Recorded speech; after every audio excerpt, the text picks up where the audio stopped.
تعالیٰ نے انسانوں کو پیدا کرنے سے قبل انسانوں کی ضروریات، انسانوں کی سہولیات اور انسانوں کے مسائل کے تدارک کے لیے اور انسانوں کی سہولیات کے لیے اور انسانوں کے معاملات کو بہتر سے بہتر طریقے سے چلانے کے لیے اللہ تبارک و تعالی نے انتظام فرما دیا۔ انسان دنیا میں رہتا ہے، زندگی گزارتا ہے، جہاں اس کے لیے دیگر معاملات اور دیگر کاموں کی ضرورت تھی اور ہے، وہاں انسان کے لیے یہ بھی ضروری ہے کہ انسان جہاں رہ رہا ہے وہ علاقہ کون سا ہے، اور جس لمحے اس کی زندگی گزر رہی ہے وہ لمحہ کون سا ہے، وہ دن، وہ رات، وہ صدی، وہ گھنٹہ، وہ ہفتہ اور وہ مہینہ اور وہ سال کون سا ہے۔ یعنی کہ اوقات کا علم بھی انسانوں کی ضروریات میں سے ایک بڑی ضرورت ہے۔ تو اللہ تبارک و تعالی نے اس آیت کریمہ کے اندر ارشاد فرمایا ان عدۃ الشہور عند اللہ 12 شہرا فی کتاب اللہ کہ یوم خلق السماوات والارض، اللہ نے ارشاد فرمایا کہ جس دن آسمان اور زمین کو پیدا کیا گیا اس دن سے ہی انسانوں کی اس ضرورت کو پورا کر دیا گیا، اور ساتھ ہی فرمایا انسانیت کی پیدائش بہت بعد کی ہے، لیکن اللہ تعالیٰ نے فرما دیا کہ یہ 12 مہینے ہیں۔ ان عدۃ الشہور عند اللہ 12 یعنی کہ 12 مہینے اللہ تعالیٰ نے مقرر فرمائے، اور پھر ان 12 مہینوں کے ایام، 12 مہینوں کے دن کہ یہ مہینہ، ایک مہینہ کتنے دنوں کا ہوگا، یہ مہینہ کتنے دن کا ہے، یہ کتنے دن کا ہے، تمام مہینوں کے ایام بھی مقرر کر دیے، اور حتیٰ کہ اللہ تبارک و تعالیٰ کی قدرت کاملہ سے موسم بھی مقرر کر دیا گیا، اور جس سال میں ہماری زندگی بیت رہی ہے وہ سال کون سا ہے، وہ ہفتہ کون سا ہے، وہ دن اور وہ گھنٹہ اور وہ سیکنڈ کون سا ہے، اللہ تعالیٰ نے ہمیں تمام معاملات سے باخبر فرما دیا۔ منہا 4 حرم، یہ جملہ اللہ تعالیٰ نے ارشاد فرما کے تفریق کر دی اس سال کے مہینوں میں۔ اللہ تعالیٰ نے ارشاد فرمایا سال کے مہینے تو 12 ہیں، لیکن منہا 4، اس میں سے جو 4 مہینے ہیں اس سال میں سے حرم، وہ حرمت والے مہینے ہیں، عزت والے مہینے ہیں، عظمت والے مہینے ہیں، شان اور شوکت اور رفت والے مہینے ہیں۔ وہ مہینے وہ ہیں کہ جنہیں ہر دور کے اندر، ہر زمانے کے اندر، اسلام سے قبل بھی اور ہزارہ سال سے ان کا احترام، ان کی قدر اور ان کی فضیلت پورے انسانیت کے درمیان مسلم تھے۔ یہ ابتدائی سے محترم مہینے قرار دیا گیا، اور ان میں سے جس مہینے میں ہم اس وقت زندگی گزار رہے ہیں جسے رجب المرجب کا مہینہ کہتے ہیں، ایک مہینہ یہ بھی شامل ہے۔ تو رجب المرجب کا مہینہ اتنا احترام والا ہے، اتنا عظمت والا ہے کہ اسلام سے قبل بھی یہ مہینہ احترام کے لائق تصور کیا جاتا تھا۔ اس میں سے ایک مہینہ رجب کا ہے، اور 3 مہینے ذی القعدہ، ذی الحج اور محرم، 3 مہینے اکٹھے ہیں، اور ایک مہینہ یہ ہے، اور اس کی ابتدا، احترام والے مہینے کی ابتدا بھی رجب سے ہوتی ہے۔ پہلے رجب ہے، پھر ذی القعدہ ہے، پھر ذی الحج اور پھر محرم ہے۔ یہ 4 مہینے ایسے ہیں جو اللہ تعالیٰ نے انہیں ہر زمانے میں احترام کے لائق بنایا۔ احترام اس قدر تھا کہ اگر کہیں جنگ ہو رہی ہوتی، جہاد ہو رہا ہوتا، تو آپس میں باہمی اتفاق کے ساتھ، باہمی مشاورت کے ساتھ یہ جنگ اور یہ جہاد اس مہینے میں مؤخر کر دیا جاتا۔ یہاں تک کہ اس مہینے میں لوگ شکار کرنے بھی نہیں جایا کرتے تھے، اور اسلام سے قبل اس مہینے میں بیت اللہ شریف کا دروازہ عام کھول دیا جاتا، کسی بھی وقت کوئی انسان بھی بیت اللہ شریف میں داخل ہو سکتا ہے، صرف اس مہینے کے احترام میں، اس کے استقبال میں۔ تو یہ رجب المرجب کا مہینہ جب شروع ہوتا رسول اللہ صلی اللہ علیہ وسلم ایک دعا فرماتے تھے، اللہم بارک لنا فی رجب و شعبان و بلغنا رمضان، یا اللہ رجب اور شعبان کے اندر ہمارے لیے برکتیں عطا فرما، رجب اور شعبان میں ہمارے لیے برکتیں عطا فرما اور ہمیں رمضان المبارک تک پہنچا دے۔ معلوم ہوا کہ رجب المرجب کا مہینہ یہ رمضان المبارک کے مہینے کی تمہید ہے، یعنی کہ صحابہ کرام رسول اللہ صلی اللہ علیہ وسلم کے ساتھ مل کر اس مہینے سے ہی رمضان کی تیاری شروع فرما دیتے۔ 2 مہینے پہلے رمضان المبارک کی تیاری شروع ہو جاتی، احترام شروع ہو جاتا، عبادات کا معمول تبدیل ہو جایا کرتا۔ ویسے تو رسول اللہ صلی اللہ علیہ وسلم اور ان کے صحابہ اپنے عبادات میں اس قدر مگن اور ان کی اتنی لگن تھی کہ وہ ہر وقت اللہ کی عبادات میں مصروف عمل رہتے، لیکن اس مہینے سے مزید معمولات میں تبدیلی آ جاتی۔ تو رجب اور شعبان یہ 2 مہینے رمضان المبارک کی تمہید ہیں، رمضان المبارک کی تیاری کرنے کے یہ ایام ہیں کہ مسلمان آج ہی کے دن سے اسی مہینے سے ہی رمضان المبارک کی تیاری فرما دے، اور ایک لفظ جو اللہ تبارک و تعالی کہ پاک حبیب صلی اللہ علیہ وسلم نے ارشاد فرمایا، اللہم بارک لنا، اللہم بارک لنا فی رجب و شعبان، اے اللہ ہمارے لیے برکتیں عطا فرما۔ اس سے محدثین نے اسے بڑا باریک نکتہ ارشاد فرمایا، فرماتے ہیں کہ اللہ تبارک و تعالی انسان کو نعمتیں بھی عطا فرماتے ہیں، انسان کو سہولیات بھی عطا فرماتے ہیں، لیکن اگر ان نعمتوں میں ان سہولیات میں برکت نہیں تو وہ انسان کے فائدے کے لیے نہیں ہوتی۔ مثال کے طور پر اللہ نے آپ کو مال و دولت سے نوازا، رزق کی فراوانی ہے آپ کے اوپر، کاروبار میں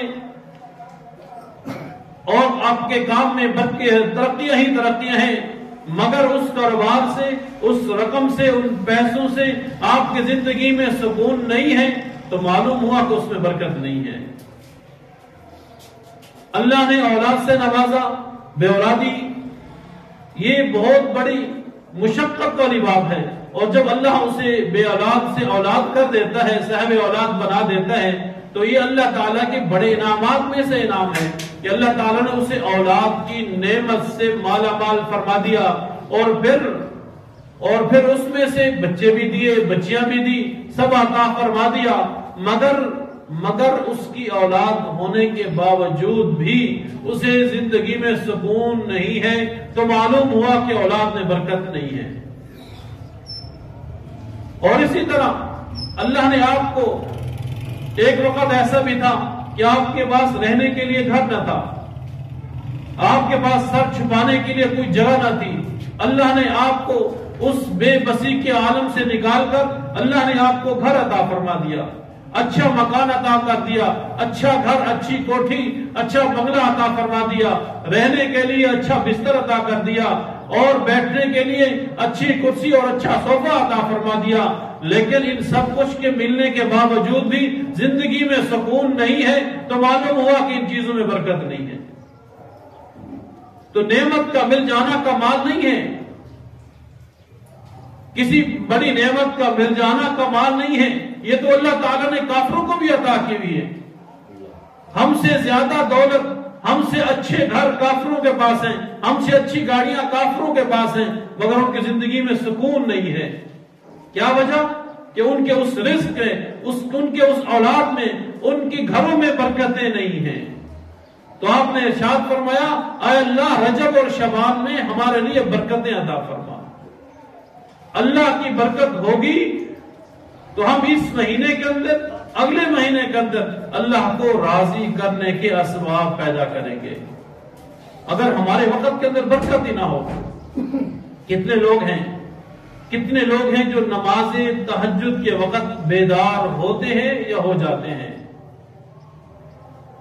بیدار ہوتے ہیں یا ہو جاتے ہیں۔ چھوٹی سی مثال، یہاں سبزی منڈی ہے، سبزی منڈی میں رہنے والے یا جانے والے لوگ کتنی رات کو جاگتے ہیں. ایک چوکیدار ہے جو پورے گھر کی حفاظت کرتا ہے، پورے علاقے کی حفاظت کرتا ہے، پورے گلی اور محلے کی حفاظت کرتا ہے.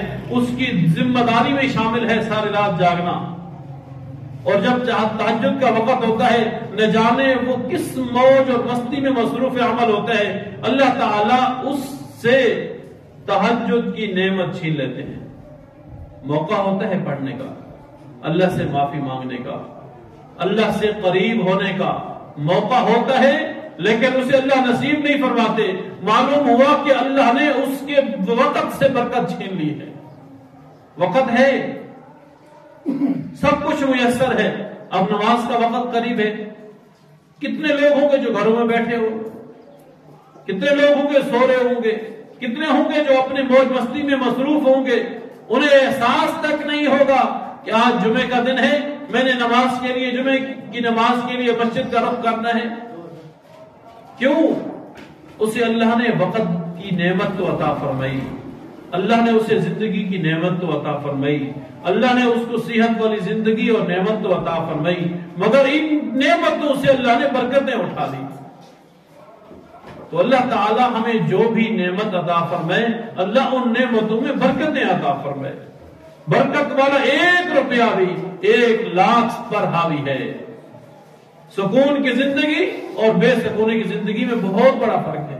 ہم یہ دیکھتے ہیں کہ جس کا گھر اچھا ہو، جس کے پاس رہنے کے لیے گاڑی ہو، چلانے کے لیے گاڑی ہو، بیٹھنے کے لیے اچھا صوفہ ہو اور استعمال کرنے کے لیے ان کے پاس اچھی سے اچھی رقم ہو، سب کچھ موجود ہو، ہم دل میں یہ سوچتے ہیں کہ اللہ نے اس کو اتنی نعمتیں عطا فرمائی، یہ بڑے سکون کی زندگی گزار رہا ہوگا. یہ ہماری خام خیالی ہے، یہ ہماری خام خیالی ہے، اس میں سکون نہیں ہے. ایک بادشاہ تھا، اس کے محل کے سامنے ایک تندور تھا.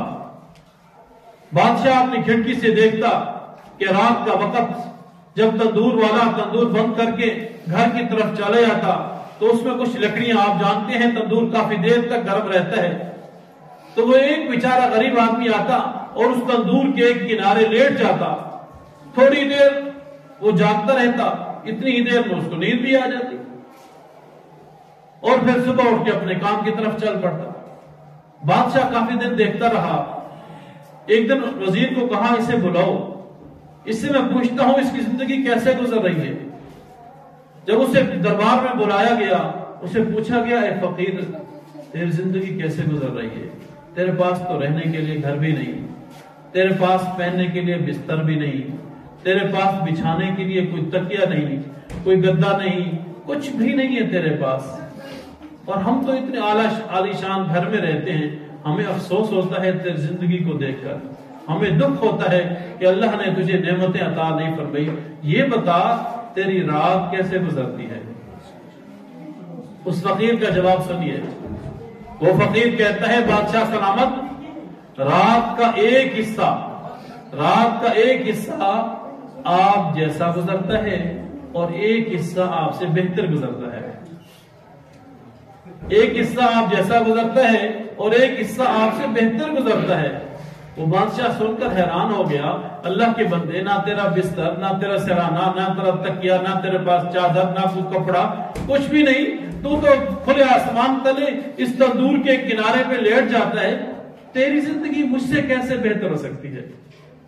اس نے کہا بادشاہ سلامت، اپنے کانوں کی کھڑکیاں کھول کے سنو کہ جس وقت میں جاگ رہا ہوتا ہوں، نیند نہیں آتی، کچھ وقت لگتا ہے نا انسان کو سونے میں، چند منٹ، چند لمحے، تو وہ ان لمحے جب آپ کو بھی نیند نہیں آ رہی ہوتی تو آپ پوری رعایا کی فکر میں ہوتے ہیں، اپنے اس دربار کی اور اپنی بادشاہت کو بچانے کے چکر میں اس فکر میں لگے رہتے ہیں کہ میری بادشاہت بھی سلامت رہے اور میرے یہ ملک بھی سلامت رہے، میری رعایا بھی سلامت رہے، میری فلاں دولت ہے، فلاں میرا خزانہ ہے، فلاں میری پراپرٹی ہے. وہ ساری کی ساری کی فکر آپ کے دل و دماغ کے اندر چلتی رہتی ہے.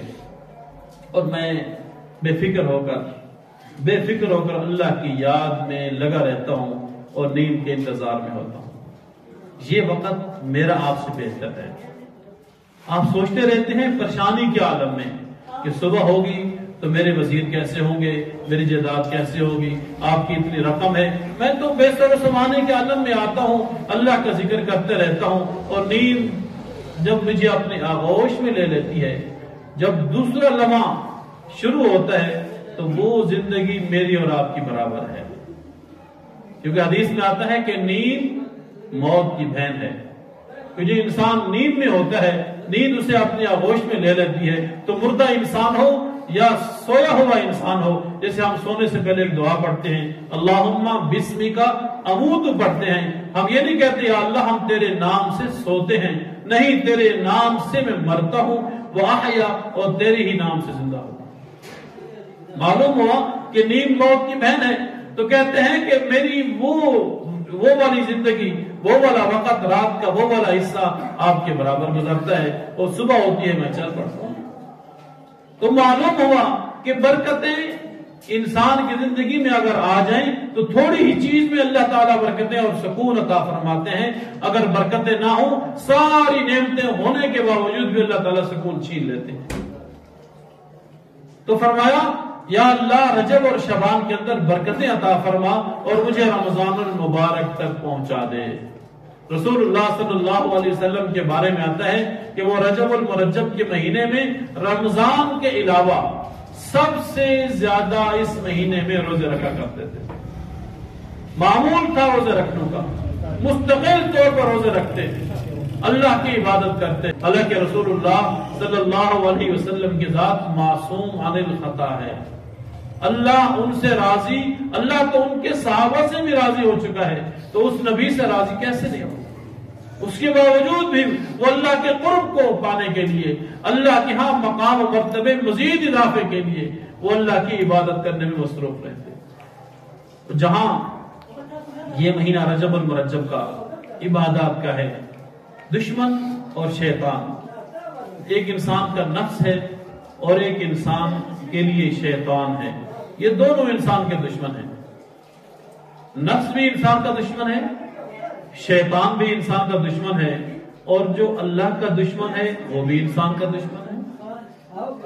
اب ان کی کوشش یہ ہوتی ہے، کوئی بھی احترام والا مہینہ، کوئی بھی عزت والا مہینہ انسان یا مسلمان سکون سے نہ گزارے. ہمیشہ کوشش ہوتی ہے، ہمیشہ یہ خواہش ہوتی ہے کہ ان کے اس مہینے کے اندر، ان کے ان دنوں کے اندر برکتیں ختم ہو جائیں. اور پھر کیا ہوتا ہے؟ شیطان یہ تو کبھی نہیں کہہ سکتا کہ تو اللہ کے آگے نماز نہ پڑھ، تو روزہ نہ رکھ، تو قرآن کریم کی تلاوت نہ کر. یہ تو وہ کہہ نہیں سکتا. اس نے ہمیں مطمئن کر کے، ہمارے نفس کو مطمئن کر کے اس حساب سے ہمارے پر حملہ آور ہونا ہے. ہوتا کیا ہے؟ رجب المرجب کے اس مبارک مہینے کے اندر مختلف قسم کی رسومات شروع ہو جاتی ہیں. مختلف قسم کی رسومات آئے دن، ہر سال نئی رسم. عبادت وہ ہے جو ہند ہو یا سندھ ہو، پاکستان ہو یا امریکہ ہو، ایک ہی عبادت. اب نماز جمعہ پوری دنیا میں آپ چلے جائیں، یہی طریقہ ہے نماز جمعہ کا. نماز فجر یہی 4 رکعت ہیں پوری دنیا کے اندر. ظہر عصر مغرب جتنی رکعت پاکستان میں ہے وہی پوری دنیا میں ہے، کیونکہ یہ عبادت ہے. اس کا طریقہ کار تبدیل نہیں ہو سکتا.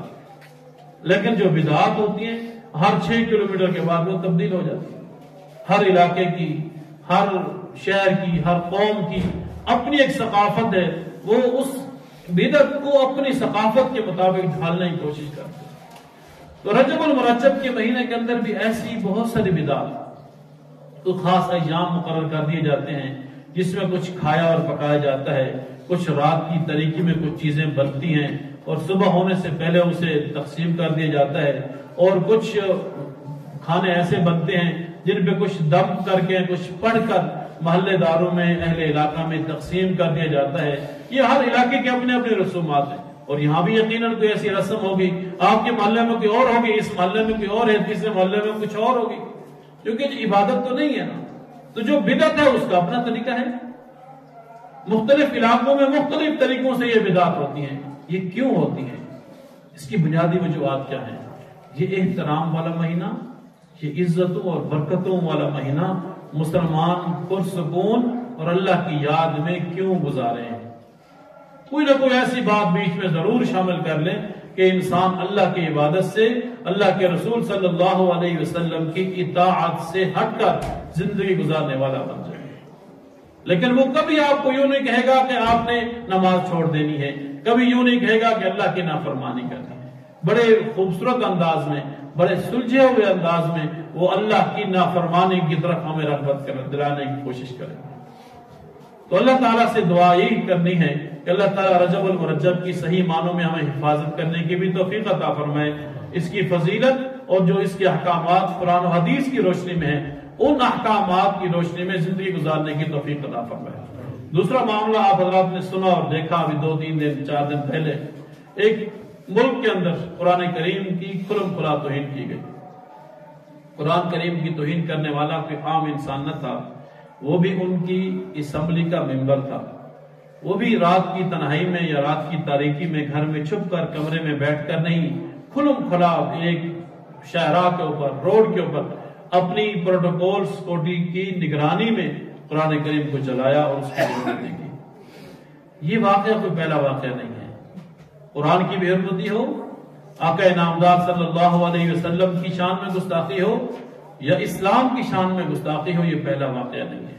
آپ سنتے رہتے ہیں، پڑھتے رہتے ہیں، یہ کیوں ہوتے ہیں؟ یہ میں نے پہلے بھی یہاں عرض کیا تھا کہ یہ ہمارے ایمان کو جھنجھوڑنے کے لیے ہے، یہ ہمارے ایمان کا امتحان لینے کے لیے ہے کہ مسلمان کس قدر جوش میں آتے ہیں اور کس قدر اپنی غیرت ایمانی کا مظاہرہ کرتے ہیں۔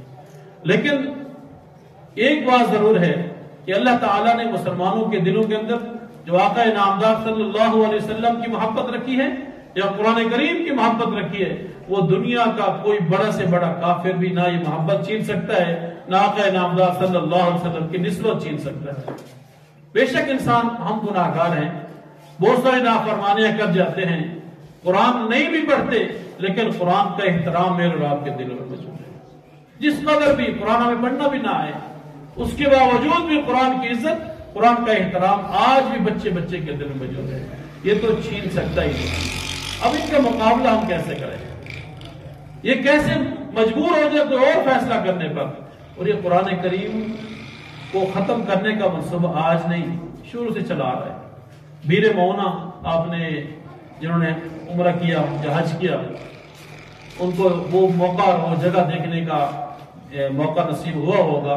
ایک آدمی آتا ہے رسول اللہ صلی اللہ علیہ وسلم کی خدمت میں آ کر کہتا ہے کہ ہمارے علاقے کے لوگ اسلام لانا چاہتے ہیں اور قرآن کریم کی تعلیم سیکھنا چاہتے ہیں، میں آپ سے گزارش کرتا ہوں کچھ حفاظ، کچھ قراء، کچھ علماء میرے ساتھ بھیجیے، میں اپنے علاقوں میں لے جاؤں گا، پھر یہ ہمارے علاقوں میں مختلف جگہوں پہ مدارس میں، مساجد میں، مختلف مکاتب میں بیٹھ کر قرآن کریم کی تعلیم دیں گے ہمیں۔ تو آپ صلی اللہ علیہ وسلم نے جب سنا تو انہوں نے کہا کہ مجھے تو آپ کے اس علاقے کے لوگوں سے منافقت اور غداری کی بو آ رہی ہے۔ وہ جواب میں کہنے لگا نہیں، ایسی کوئی بات نہیں ہے، میں آپ کو یقین دلاتا ہوں کہ حفاظ کرام صحیح سلامت وہاں پہنچیں گے اور صحیح سلامت آپ کے پاس واپس لوٹ آئیں گے۔ آپ صلی اللہ علیہ وسلم نے یقین کر لیا اور بھیج دیا، 70 صحابہ کرام کو بھیجا۔ جب وہاں بھیجا تو ان کے ساتھ غداری کی گئی، ان کے منافقت کی گئی اور 70 میں سے 69 صحابہ کرام کو شہید کر دیا گیا۔ ایک صحابی رسول بچے، اور ایک روایت میں آتا ہے 71 صحابہ کرام تھے، 70 کو شہید کر دیا، ایک بچ گیا، اور ایک روایت میں آتا ہے کہ 69 شہید ہوئے، ایک بچ گیا۔ تو بہرحال ایک صحابی بچ گئے، وہ بھی کیسے کہ جو قتل کرنے والا تھا، جو منافق یہاں سے لے کر گیا تھا، اس نے اپنی والدہ کی نظر مانی ہوئی تھی کہ میں ایک قیدی کو آزاد کروں گا، تو اس مسلمان کو قیدی سمجھ کر آزاد کر دیا۔ اور وہ مسلمان جب واپس حضور کی خدمت میں آئے تو آپ صلی اللہ علیہ وسلم اس قدر غمگین ہوئے کہ صحابہ کرام فرماتے ہیں اس سے تھوڑا سا پہلے غزوہ احد ہو چکا تھا، تقریباً 70 کی تعداد میں مسلمان وہاں بھی شہید ہوئے اور 70 کی تعداد میں بیر معونہ بھی شہید ہوئے۔ آپ صلی اللہ علیہ وسلم بہت غمگین ہوئے، اس قدر غمگین ہوئے کہ فرماتے ہیں کہ آخری وقت تک آپ اسی پریشانی کے اندر مبتلا اور لاحق تھے۔ اتنے مسلمانوں کو، اتنے قراء اور حفاظ کو شہید کیا گیا۔ دشمن کی خواہش یہ تھی کہ جب ہم حفاظ کو شہید کر دیں گے قرآن محفوظ نہیں ہوگا، قرآن جمع نہیں ہوگا۔ حالانکہ اللہ تعالیٰ نے قرآن کریم کے بارے میں فرمایا اِنَّا نَحْنُ نَزَّلْنَا الذِّكْرَ وَإِنَّا لَهُ لَحَافِظُونَ۔ دوسرے مقام پہ فرمایا الرحمن علم القرآن، کہ اللہ تعالیٰ نے ہی قرآن سکھایا۔ جو تعلیم اللہ تعالیٰ انسان کو دے، تعلیم انسانوں کے دلوں سے ختم کیسے ہو سکتی ہے؟ تو اللہ تبارک و تعالیٰ نے یہ امتحان لیا مسلمانوں کا، 70 مسلمان قراء، حفاظ، علماء شہید کر دیے گئے۔ اور پھر انگریز دور کے اندر بھی آپ نے سنا 1857 کی جنگ آزادی کے اندر مسلمانوں کو شہید کیا گیا، اور خاص طور پر علماء اور حفاظ کو سور اور مختلف جانوروں کی کھالوں کے اندر بند کر کے درختوں کے ساتھ لٹکایا گیا۔ مقصد کیا تھا کہ دینداروں کو قتل کریں گے، علماء اور حفاظ کو شہید کریں گے تو قرآن اور اسلام مٹ جائے گا۔ پھر آپ ازبکستان دیکھ لیں، یہ تو ابھی کی بات ہے، 40 50 60 سال پہلے کی بات ہے، یا 80 سال قبل دیکھ لیں، اسی صدی کی بات ہے کہ یہاں کفار و مشرکین نے کتنا ظلم کیا۔ ازبکستان کے وہ علماء جو آج بھی زندہ ہیں، اپنی آپ بیتی میں، اپنی تحریروں کے اندر، تقریروں کے اندر لکھتے ہیں کہ ہم کئی سالوں تک تہ خانوں کے اندر تعلیم دیتے رہے، ہم کھلے عام بات نہیں کر سکتے تھے کس سے۔ یہ ترکی کے اندر آپ دیکھ لیں، یہ تو پرانی بات ہی نہیں ہے۔ اتاترک نے کون سا ظلم تھا جو اسلام کے خلاف اس نے نہیں دیا، یا مسلمانوں کے خلاف نہیں قدم اٹھایا؟ آج دیکھیں ترکی کے اندر اسلام ہے، مسلمان ہیں، جو پرانے چرچ بن چکے تھے وہی چرچ واپس مسجدوں میں تبدیل ہو رہے ہیں۔ یقین جانیے اسلام کبھی بھی نہیں مٹنے والا۔ ہم جتنے بھی بحث ہو جائیں، ہماری غیرت ایمانی مر بھی جائے تو اللہ تعالیٰ ایسے انسان پیدا کرے گا جو اسلام کو پھیلائیں گے بھی صحیح، اسلام کو بچائیں گے بھی صحیح۔ تو اللہ تعالیٰ ان بدبختوں کو ہدایت عطا فرمائے جنہوں نے قرآن کریم کی اور آقا انعامدار صلی اللہ علیہ وسلم کی گستاخی کا سلسلہ شروع کیا ہوا ہے۔ اگر وہ بدبخت ہدایت ان کے مقدر میں نہیں ہے تو اللہ تعالیٰ ایسے دشمنوں کو، ایسے ناپاک جسارت کرنے والوں کو تباہ و برباد فرمائے، اور ان کا یہ موت اور ان کی یہ ہلاکت اللہ تعالیٰ باعث عبرت بنائے، تاکہ آنے والی نسلیں دیکھ کر تعجب کریں کہ جو اسلام کے ساتھ مخالفت کرتا ہے، جو اسلام کی دشمنی کرتا ہے، جیسے فرعون نے اللہ تعالیٰ کا مقابلہ کیا تھا، اللہ تعالیٰ نے آج تک اسے نشان عبرت بنا دیا، ایسے قرآن اللہ کے دین کی توہین، رسول اللہ صلی اللہ علیہ وسلم کی توہین، اسلامی شعائر کی توہین کرنے والے بھی اگر نشان عبرت بن جائیں گے تو آنے والی نسلیں یقیناً عبرت حاصل کریں گی اور اسلام کی طرف متوجہ ہوں گی۔ اللہ تعالیٰ سے دعا ہے کہ جو کچھ کہا اس کے عمل کرنے کی توفیق